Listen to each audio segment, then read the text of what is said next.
Hello everyone, তোমরা সকলে কেমন আছো? আশা করছি তোমরা সবাই খুব ভালো আছো। আবার একটা নতুন পিকনিকের ব্লগ নিয়ে চলে এসেছি। এটা হচ্ছে একটা গ্র্যান্ড পিকনিক। তো কোথা থেকে পিকনিক ছিল, কে কে গেছিলো, সব তোমাদের বলবো। তো চলো আজকে ভিডিওটা শুরু করা যাক।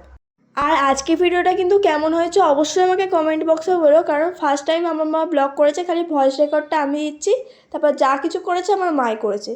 তো এই পিকনিকটা ছিল আমাদের নিউট্রিশন ক্লাব থেকে, আমি যাইনি যেহেতু আমার স্কুল ছিল, সেই জন্য আমার মাই গেছিলো। তো এখানে কিন্তু অনেক রকমের খাবার ছিল, এটা হচ্ছে শুধুমাত্র সকালের ব্রেকফাস্ট। তার আগে তো দেখতেই পেয়েছো মায়েরা ফ্রুট কেক, কফি কত কিছু খেয়ে নিয়েছে। আর এখানে কিন্তু অনেকে এসেছিলো, আর চারপাশটা যা সুন্দর করে সাজিয়েছিল, আমার তো ফোনেতে থেকে মন খারাপ হচ্ছে যে আমি কেন গেলাম না। পরের বছর থেকে আমি অবশ্যই যাব। আর এখানে দেখো খাবার নেওয়ার জন্য মানে ব্রেকফাস্টের জন্য এত লাইন। তো সবাই এখানে অনেক কিছু খেয়েছে। আর এখানে দেখো কী সুন্দর জিলিপি ছিল, জিলিপিগুলো কিন্তু এই জিলিপিগুলো আমার খুব সুন্দর লাগে, কারণ এর ওপর দেওয়া আছে রাবড়ি। তারপরে আমাদের মায়েদের এখানে অনুষ্ঠান শুরু হয়ে গেছে। পিকনিক যেহেতু শুধু তো খেলে হবে না, আরও যাতে ভালো করে খেতে পারি সেইগুলোও তো করতে হবে। তো এখানে সবাই মিলে আমাদের যেটা নিউট্রিশন ক্লাবের যেটা একটা নিয়ম বলতে পারো, নিয়ম নয় মানে এটা করলে নিজেরাই মন থেকে শান্তি পাবে।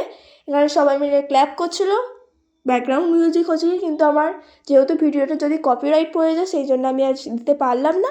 তো আমার মা কিন্তু এখানে গানের তালে তালে নাচতে শুরু করে দিয়েছে, এক হাতে কিন্তু ভিডিও করছে আর এক হাতে নাচছে, তার মানে ভাবো আমার মার কত ট্যালেন্ট। আর এখানে কিন্তু সবাই নাচছে, আমার মা কিন্তু সব কিছু ভিডিও করেছে, কোনো কিছু ভিডিও করতে বলেনি। তারপর দেখো সবার এখানে ডান্স কমপ্লিট হয়ে যেতে আমাদের চলে এসেছিলো ম্যাজিক ম্যান। এখানে কিন্তু নাচ গানের সাথে সাথে ম্যাজিক শো হয়েছিল, সেটা মা ভিডিও করে এনেছিল, সেটাও তোমার সাথে শেয়ার করে দিলাম। তারপরে আমাদের আজকে স্পেশাল গেস্ট চলেছিল, মানে আমাদের মেনটা স্যার ম্যাডাম চলে এসেছিলো, সেই জন্য সবাই এখানে ক্ল্যাপ করছিল খুশি মনেতে। তারপর আমার মা এখানে অনুষ্ঠানটা শেষ হয়ে গেলে তারপর চলে গেছিলো লাঞ্চ করতে। তো লাঞ্চের ভিডিও করতেও কিন্তু আমার মা বলে দেয়, অনেক কিছু লাঞ্চে হয়েছিল। তো আমার মা যেগুলো খেয়েছে সেগুলোই তোমার সাথে শেয়ার করেছে। তারপরে ডেজার্টেও কিন্তু অনেক কিছু ছিল। তো চলো আজকের ভিডিওটা এইটুকুই, টাটা।